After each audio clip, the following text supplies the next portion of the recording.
할렐루야. 여러분 한 주도 잘 지내셨습니까? 태풍도 지나가고 이제 여름도 지나가고 이제 가을이 되었습니다. 2020년 우리 1월 우리 송구 영신 때 기억하면 참 2020년이 되면 과학적으로도 정말로 차원이 다른 그런 시대가 될 줄 알았는데 오히려 우리가 이렇게 잘 만나지도 못하는 그런 시대를 살고 있습니다. 그럼에도 불구하고 이 비대면의 시간에 하나님과 대면하는 시간, 하나님과 대면하는 공동체 우리 모두가 되기를 소망하고 또 곳곳에서 여러분들의 신앙을 지켜가시는 우리 성도님들 너무너무 감사하고 너무너무 자랑스럽습니다. 여러분들의 삶 속에 하나님의 놀라운 역사와 하나님의 임재가 넘치시기를 축복합니다. 자, 오늘 하나님 말씀 이제 요한복음 20장이 되었습니다. 요한복음 20장 19절부터 23절 찬양합니다라는 제목으로 말씀을 나눌 텐데요. 우리 함께 보도록 하겠습니다. 19절부터 23절 제가 봉독하겠습니다. 이날 곧 안식 후 첫날 저녁 때에 제자들이 유대인들을 두려워하여 모인 곳에 문들을 닫았더니 예수께서 오사 가운데 서서 이르시되 너에게 평강이 있을지어다. 이 말씀을 하시고 손과 옆구리를 보이시니 제자들이 주를 보고 기뻐하더라. 예수께서 또 이르시되 너에게 평강이 있을지어다. 아버지께서 나를 보내신 것 같이 나도 너희를 보내노라. 이 말씀을 하시고 그들을 향하사 숨을 내쉬며 이르시되 성령을 받으라. 너희가 누구의 죄든지 사하면 사하여질 것이요 누구의 죄든지 그대로 두면 그대로 있으리라 하시니라. 아멘. 자, 오늘은 20장 전체를 바라보겠지만요. 오늘 우리가 본 이 본문을 우리가 중심으로 말씀을 보도록 하겠습니다. 아까도 제가 잠시 말씀드렸지만 2020년 때는 저는 사실상 우리가 무슨 운동화 같은 거 신으면 딱 버튼 누르면 확 날아다닐 줄 알았습니다. 저희가 어렸을 때 2020년은 상당한 그런 그 과학의 발전과 뭐 여러 가지를 우리가 경험할 줄 알았는데 뭐 2020년도 저희들이 이렇게 살아가고 있네요.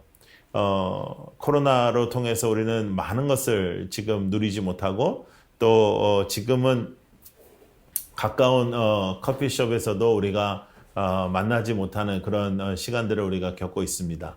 그럼에도 불구하고 이렇게 일상이 무너지고 또 이렇게 새로운 뉴 노멀이라 그래서 새로운 그 생활들 우리가 받아들이고 있는 이 시기에 하나님께서 우리에게 원하시는 것은 무엇일까요? 더욱더 우리가 이 시기에 이 시대에 하나님 앞에 우리가 나아가야 되는 것은 무엇일까요? 그것은 본질입니다. 본질적으로 우리가 주님을 더 붙잡고 말씀 붙잡고 묵상하고 기도하고 말씀과 기도 외에 하나님의 능력이 없다 하는 것을 우리가 체험하는, 그래서 사람들과의 만남의 시간을 줄이시고 또 여러 가지 매개체의 시간을 줄이시고 하나님과 함께 하시는 시간을 늘리시는 여러분들이 되시기를 축복합니다. 어떠한 것에도 좌우로 여러분 치우치지 아니하고 말씀 붙잡고 하나님 앞에 온전하게 나아가시는 여러분들이 되시기를 축복합니다. 바이러스가 이렇게 난리를 치니까요. 정말 이렇게 축하하고 또 이렇게 함께 해야 되는 시간들마저 우리가 잘 못할 때가 많이 있습니다. 결혼식도 잘 못하지고 우리가 미주에 있는 제자하고도 이제 저희가 원격으로 이렇게 이야기하면서 결혼을 이제 하도록 하는 그런 시간들을 저도 보냈고요. 그 다음에 모일 수도 없죠. 그 다음에 같이 슬퍼할 수 있는 자리에도 가기가 참 어려운 그런 시기에 우리가 살고 있습니다. 근데 여러분 예레미야를 보면, 예레미야서를 자세히 바라보면 예레미야 시대에도 고통과 고난을 통해서 예루살렘에 이런 아주 비슷한 일들이 벌어졌었습니다. 예레미야 7장 34절 한번 보시겠습니다. 예레미야 7장 34절 함께 읽어볼까요? 시작. 그때에 내가 유다 성읍들과 예루살렘 거리에 기뻐하는 소리, 즐거워하는 소리, 신랑의 소리, 신부의 소리가 끊어지게 하리니 땅이 황폐하리라 이렇게 말씀해요. 그래서 그 당시에 예레미야를 통하여 이스라엘에 선포된 아주 고통의 시기를 말씀하고 있습니다. 16장에는 결혼식, 장례식도 못하게 할 것이다 말씀하시고 25장에는 땅이 폐허되어서 황무지가 되는 것을 말씀하십니다. 죽음, 어두움, 이런 눌림, 사망과 권세, 여러분 이 안타까움의 시기들을 우리는 이렇게 바라보고 있는 것 같습니다. 영적으로도 정말로 이렇게 안타까운 시기, 정말 사회가 혼란한 이런 시기를 우리는 겪고 있습니다. 그럼에도 불구하고 우리의 삶 속에 하나님께서 우리를 바라보시는 그 시선, 하나님께서 우리와 함께 하시는 그 마음, 그 고통의 자리, 그 어려움의 자리에서도 하나님께서 우리와 함께 하시는 그런 것들을 우리가 기억해야 되겠습니다. 여러분, 죽음 없이는 부활이 없습니다. 죽음이 있어야 부활이 있고요. 더 월터 브루그먼은 이렇게 말하거든요. 탄식은 하나님의 새 창조라는 미래로 들어가는 문이다. 탄식하고 어려워하고 실망하고 절망하는 그 시간이 바로 하나님의 새 창조, 하나님의 새로운 임재, 하나님의 함께 하심을 경험하는 그런 시작의 문이라고 말씀하고 있습니다.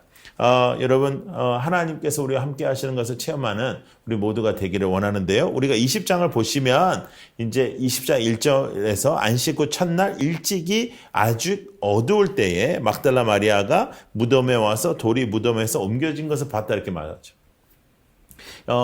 이 20장에 보시면 갈릴리 출신의 제자들 막달라 마리아, 베드로, 요한이 예수님의 무덤으로 가는 것을 볼 수 있습니다. 예수님의 무덤을 갔을 때 막달라 마리아가 돌이 이제 옮겨진 것을 보고 이제 베드로, 요한을 이제 데리고 올라가서 요한이 이제 겉을 보고 베드로는 그 안을 보는 거죠. 베드로는 그 안을 보면서 그 예수님께서 그 세마포와 그 모든 것이 그대로 놓여져 있는 상태에서 또 머리를 쌌던 수건은 세마포와 함께 놓이지 않고 딴 곳에 쌌던 대로 놓여 있더라라고 하는 이 말씀 6절부터 7절에 있는 그 현장 목격을 시몬 베드로가 하는 것입니다. 그 시몬 베드로가 목격한 이 모습은 나사로의 부활과는 전혀 다른 모습이었습니다. 왜냐하면 나사로는 그 수건까지 이게 하나의 모습으로 나왔는데 이 예수님은 그렇지 않았습니다. 그것이 따로 놓여져 있었고 그 세마포가 그대로 그 몸만 이렇게 나와 있는 그런 모습으로 그대로 있었다는 것을 보았습니다. 그리고 그들이 이제 예수님께서 그곳에 없으시다. 여러분 무덤에서 만약에 그 예수님의 몸을 훔쳐갔다고 하면 그렇게 훔쳐갈 수는 없잖아요. 그 전체적으로 다 가지고 갔지 않겠습니까? 그 모든 것을 예수님께서는 미리 아시고 아마 그 모든 부활의 그 사람들의 의심까지도 미리 예견하시고 이렇게 하신 것 같은데요. 그 모습 속에서 시몬 베드로가 와 예수님께서 부활하셨구나. 예수님께서 다시 살아나셨구나. 라고 생각하지 못했다는 거예요. 그렇게 주님이 말씀하셨는데도 불구하고 그렇게 생각하지 못하고 성경에 보면 9절 보시면 20장 9절에 보시면 그들은 성경에 그가 죽은 자 가운데서 다시 살아나야 하리라 하신 말씀을 아직 알지 못하더라 이렇게 말합니다. 여러분 주님께서 그렇게 많이 가르쳐 주셨지만 주님께서 그들에게 그렇게 선포하셨지만 그들은 그것을 놓치고 있었다는 거죠. 여러분 슬픔은 우리가 무엇을 놓치고 있을 때 슬픔은 우리가 무엇을 잃어버릴 때 생기는 것입니다. 말씀을 놓치고 말씀을 잃어버리면 우리는 슬플 수밖에 없습니다. 그러니까 이 제자들이 기뻐했다가도 다시 두려워했다가도 기뻐했다가도 다시 슬퍼했다가 하는 모습을 우리가 20장을 통해서 계속 볼 수 있습니다. 그래서 예수님께서 도마에게까지 나타나셔서 그의 손을 보이시고 확정을 보여주시는 것들을 우리가 볼 수 있습니다. 여러분 믿음이 약하면 우리는 상황에 따라서 슬퍼하고 기뻐하고 슬퍼하고 기뻐하는 것이 왔다 갔다 하는 인생을 삽니다. 하나님의 말씀을 잃어버리고 하나님의 말씀을 놓쳐버리면 우리는 슬픔 속에 살아갈 수밖에 없습니다.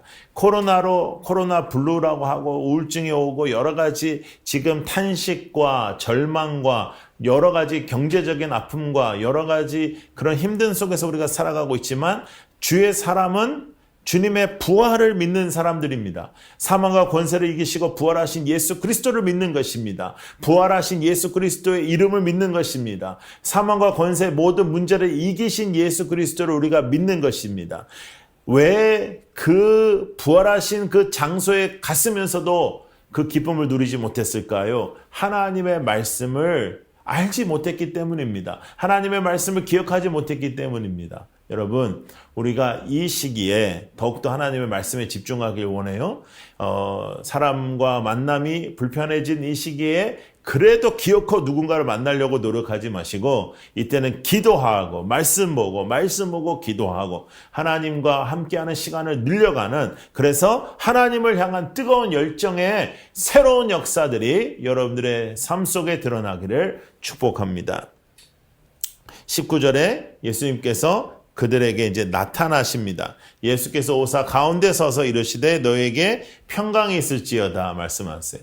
여러분, 예수님께서 부활하신 후에 평강이 있을지어다 말씀하시는 것은 사실은 그 당시에 그들이 사용했던 인사 방법입니다. 그래서 샬롬, 평강이 있을지어다 이렇게 인사를 나눴죠. 근데 예수님께서 평강이 있을지어다라고 말씀하시면서 가장 주님께서 우리에게 많이 언급하시는 말씀이 뭐냐면 두려워 말라 하는 것입니다. 두려워 말라. 풍랑에서도 주님께서 두려워 말라. 아픔 속에서도 너에게 두려워 말라. 나사로의 죽음 앞에서도 그가 자는 것이라고 말씀하시면서 모든 생사의 모든 것들은 주님의 손에 있다라는 것을 주님께서 우리에게 말씀하십니다. 전지전능하신 하나님께서 계획 안에서 우리를 붙잡고 계심을 하나님께서는 선포하십니다. 하나님께서는 우리와 함께 하십니다. 하나님께서는 부활하실 그 놀라운 모든 구약의 예언을 성취하신 그 예수님께서 오늘도 살아계셔서 여러분들을 붙잡고 계십니다. 그 예수님께서 지금 이 시간 여러분들과 함께 시간을 보내고 싶어 하십니다. 다른 것에 시간을 투자하지 말고 하나님과 시간을 보내며 하나님과 대면하는 우리의 공동체가 되기를 축복합니다. 그래서 로이드 존스는 이렇게 얘기합니다. 부활은 하나님이 자신을 생생하게 나타내신 것이다. 이 세상에 하나님이 어떤 분이신지를 생생하게 나타내신 것이다. 사람이 하나님을 어떻게 죽일 수 있겠습니까? 이 땅의 권력이 어떻게 하나님을 죽일 수가 있겠습니까? 그 하나님은 십자가에 달려 죽으신 오직 한 이유는 바로 나 때문이었습니다. 나의 죄의 회복을 위해서였습니다.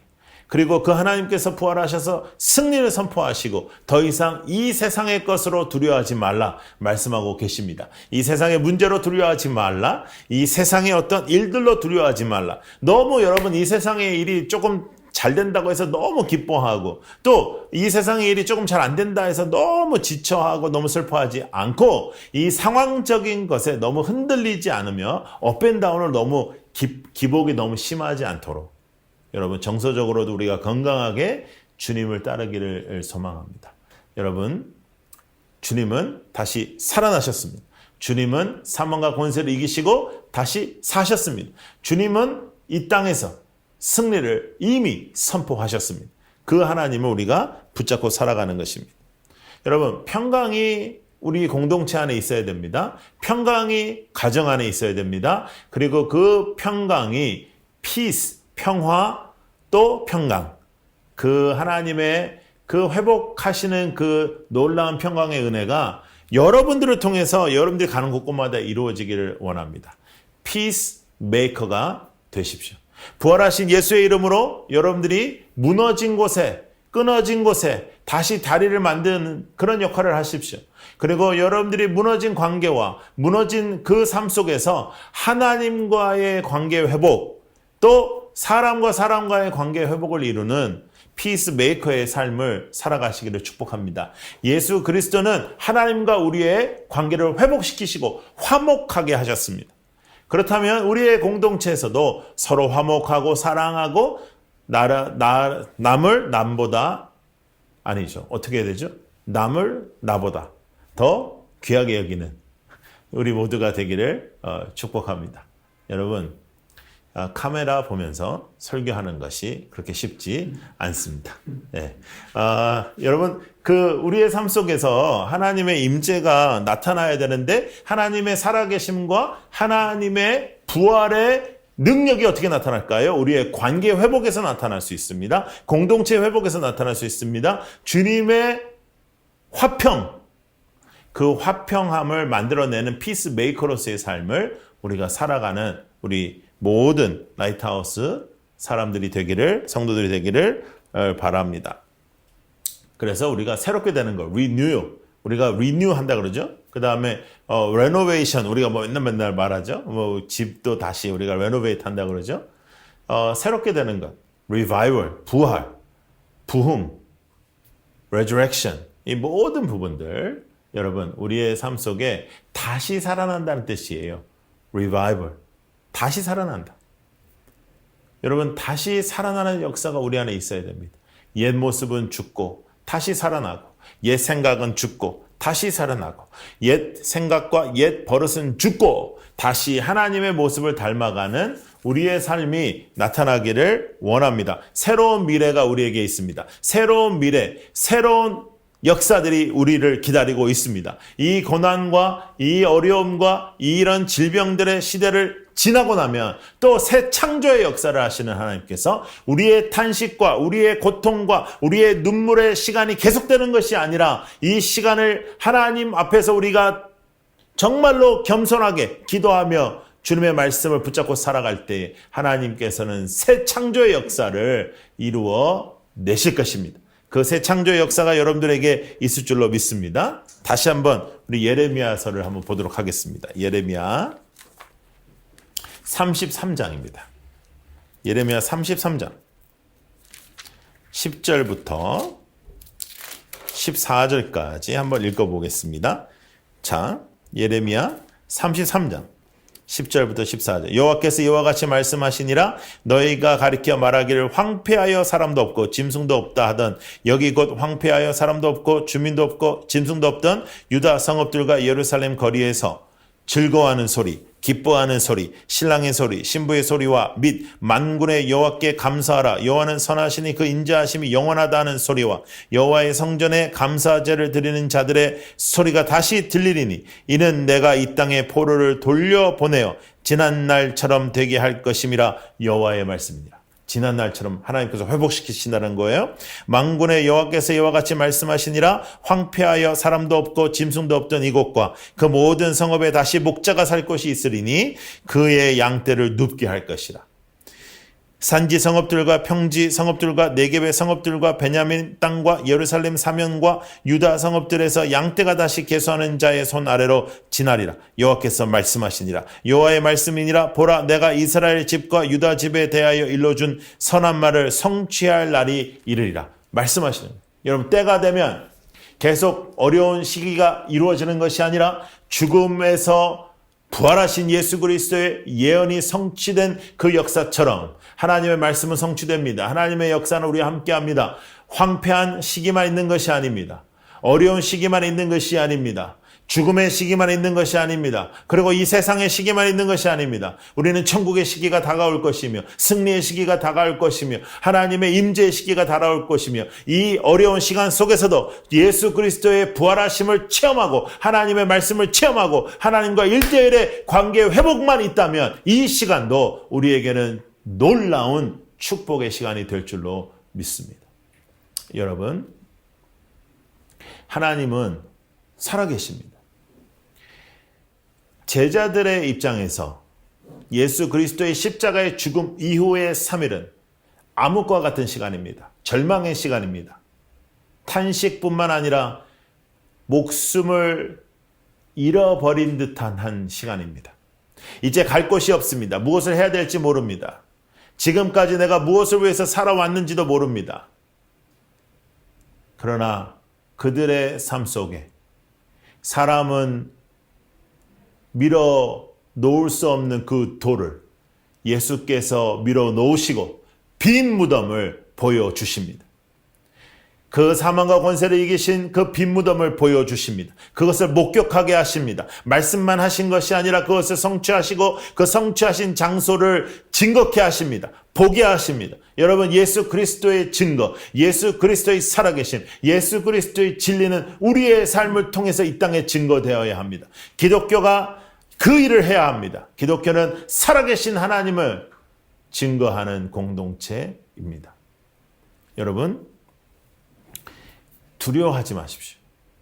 너무 걱정하지 마십시오. 변화되어 가는 이 세상의 것들로 흔들리지 마십시오. 왜냐하면 예수 그리스도는 지금도 살아계시기 때문입니다. 다른 것은 그렇게 중요하지 않습니다. 이 땅에서 우리가 마스크를 쓰고 다니거나 마스크를 벗고 다니는 것이 그렇게 중요한 것이 아닙니다.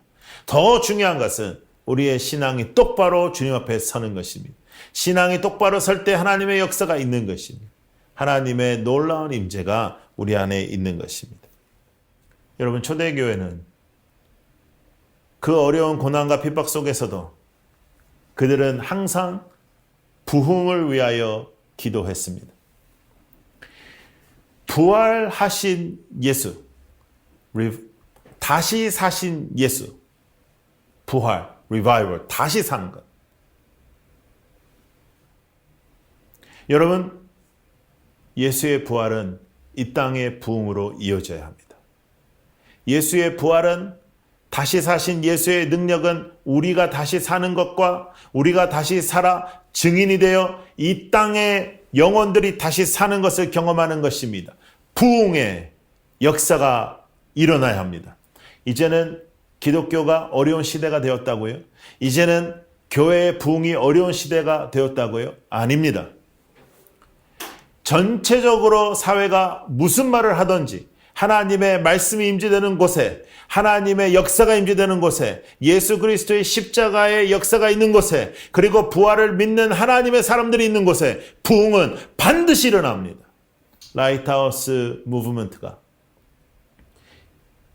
그 곳곳에서 지역마다 그 지역을 책임지며 부흥되기를 원합니다. 우리가 사는 것뿐만 아니라 그 지역이 살아나기를 원합니다. 공동체 위에 놀랍고 놀라운 하나님만 하실 수 있는 기적의 부흥의 역사가 있기를 원합니다. 놀랍게도 지금 우리 공동체가 모이지 못할 때에도, 또 우리 공동체가 여러 곳에 아직 한 곳에 예배처소를 두지 못하고 이렇게 움직여 다닐 때에도 하나님께서는 우리 공동체에 하나님의 사람들을 보내시고 부흥을 주셨습니다. 그러나 그 부흥에서 끝나는 것이 아니라 우리 삶의 구체적인 변화와 그 뜨거운 마음을 가지고 초대교회의 그 마음을 가지고 다시 한번 부흥을 위하여 기도하고 다시 한번 기도하며 부흥을 위하여 헌신하고 부흥을 위하여 우리 몸을 불태우는 아름답고 귀한 제사가 되는 우리 모두가 되기를 축복합니다. 하나님께서 함께 하시는 공동체, 부흥하는 공동체, 부활하는 공동체, 부활의 신앙, 승리의 신앙, 이 땅에 어떤 질병도 어떤 고난도 탄식으로 끝을 내지 아니하고 우리에게는 희망과 소망이 예수 그리스도께 있음을 선포하는 놀랍고 놀라운 공동체, 그리고 이 땅의 사람들과 다르게 반응하는 하나님의 사람들, 우리 모두가 되기를 축복합니다. 여러분, 집중하십시오. 말씀에 집중하시고 기도에 집중하십시오. 그리고 부흥을 소망하십시오. 다시 사신 예수께서 우리에게 다시 살아가는 부흥의 역사를, 다시 사신 예수께서 우리를 다시 살리시는 역사를 이루신 것처럼 우리를 통하여 이 땅이 다시 살아나고 이 땅이 다시 회복되고 이 땅이 온전케 되는 역사를 허락하여 주실 것입니다.